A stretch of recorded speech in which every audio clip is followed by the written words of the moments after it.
Well, good morning, everybody. I've come out here to have coffee with you this morning and talk about the Holy Week Monday's gospel passage. And I've done a few takes, so my coffee cup's empty now, but perhaps this will be the one. Our scripture reading today is John chapter 12, verses 20 to 37. I'll leave that for you to read either in your personal Bible or on Bible Gateway. I provided links, and I think Bible Gateway is really cool because you can read any translation you like, and you can even have parallels and stuff like that. So play around with that. Anyway, this is sort of a strange passage, and it's one that I don't really want to talk about. I'll start there. I don't want to talk about it because a tradition during Lent and Holy Week is that you don't talk about the implications of Jesus' death and resurrection. And the reason for that is you're sort of creating, it's a presentation reason, it's not a theological reason. You're creating tension so that on Easter you can say he's risen, and you release that tension. And I'm not one for tradition or even really liturgy, but it's just not my wheelhouse. But I do like that tradition. And anyway, so I tried really hard not to do the Easter Sunday message prior to Easter Sunday. But that's really what it's talking about today. We've jumped around a little bit. On Sunday, we started with the triumphal entry. We started Holy Week with the triumphal entry story. And then Monday, we went to the previous story, which was Jesus being anointed at Bethany. And now we're the story immediately after the triumphal entry. So, Jesus was anointed on Monday, and then we go back to Sunday where he entered Jerusalem, and now we're on Tuesday where he's talking to this group of Greeks that met him as soon as he came into town. And he gives a couple of sort of odd statements. And I think the first thing that we need to remember is that John was writing to sort of the second or third, depending how you look at it, generation of Christians. So you've got the first generation of people that were sort of hanging around with Jesus and following the disciples, personally with the 12. And then you've got like Matthew, Mark, Luke's people who decided they needed to write it down before those people died, and they lost it.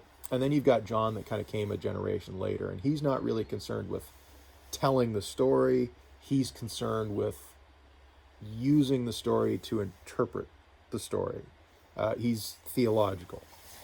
And so he uses its different order, and it's sort of a different style. It's very poetic, and everybody's kind of a caricature, and anyway, it doesn't matter. So Jesus sort of gives these sort of strange statements that if we were standing in the crowd wouldn't make a lot of sense, but make a lot of sense to us after the resurrection, because we go, it's foreshadowing and stuff like that. And basically, he's talking about the importance of his death and just his death. He's not really getting into the resurrection so much, which adds just a whole, it's like going from black and white to 3D color high def TV. That's sort of what the resurrection does to this story.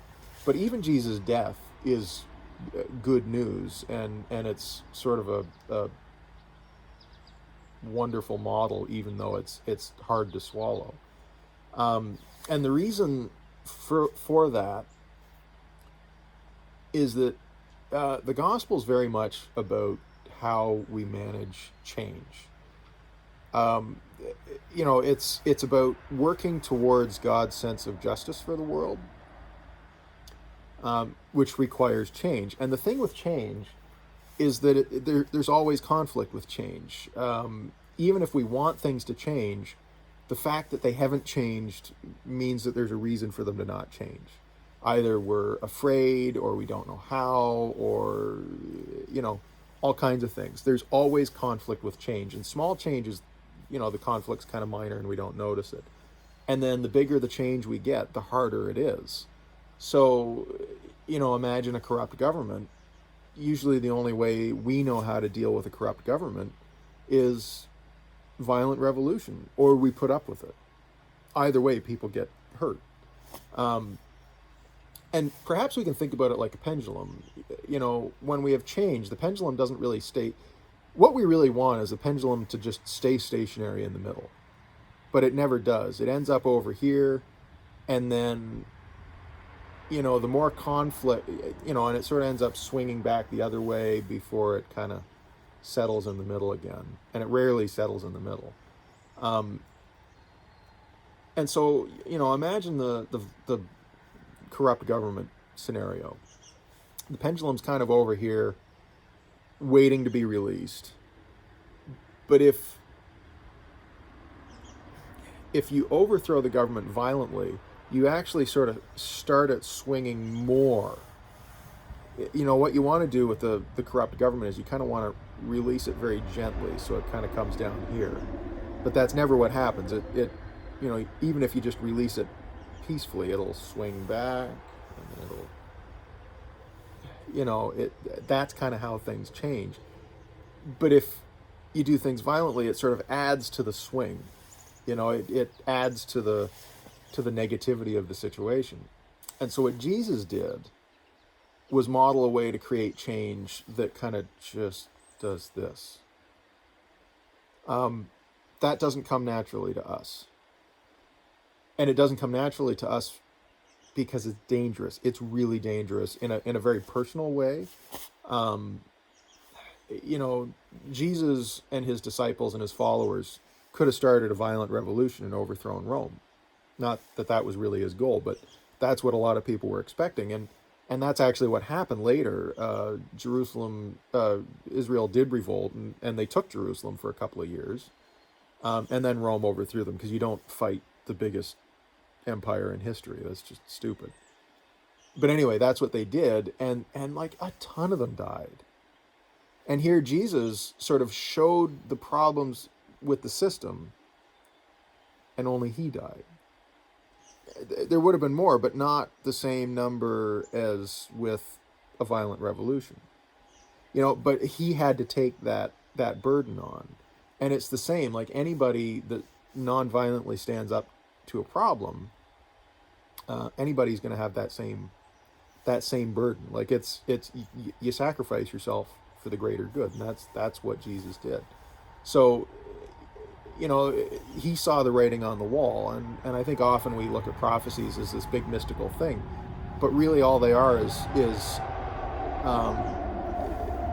people who can read the writing on the wall. So he saw that the crowd was fickle and expected things that he wasn't going to provide. He saw that the religious authorities were very threatened. They'd gone out of their way. They thought God was very upset at them, and they'd gone out of their way to set up a system where everybody was following the rules to a T, to the point of injustice. But they'd made things the way they are because they thought that's what God wanted, and they thought they needed that. So Jesus was threatening to them, and then Jesus was threatening to Rome simply because he was the spark in a powder keg. And Rome needed to avoid, Jerusalem was 3 times the size on Passover week, so they needed to avoid an explosion. And, they even gave him every opportunity to get out of it, and he didn't take it. But, it's sort of the perfect storm of just negative human things happening that led to his death. But in dying, he exposed all those things without contributing to them. Anybody that saw Jesus die was very aware of all the injustices, and anybody that saw that could then start acting towards justice. So even just Jesus' death, without the resurrection, just Jesus' death is a powerful thing. It shows us everything that's wrong with us, and sort of exposes that in such a way that shows us how to deal with it. And that's what Jesus is talking about. He's saying he's going to die, and these are the implications. This is why he's going to die, and these are the implications of it. And that's what he's foreshadowing, or that's what he's talking about here. And the interesting thing is, Nobody really gets it.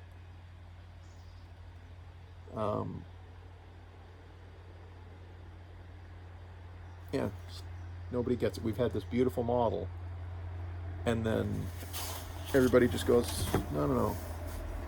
This is, excuse me, what we need to do. Or, the disciples, we'll save you. We'll hide you from the authorities. People don't get it.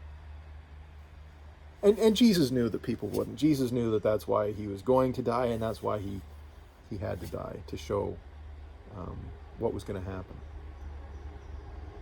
Anyway, that's how I take the passage for today. How do you think that applies to our life? How do you think, especially during COVID-19, how do you think that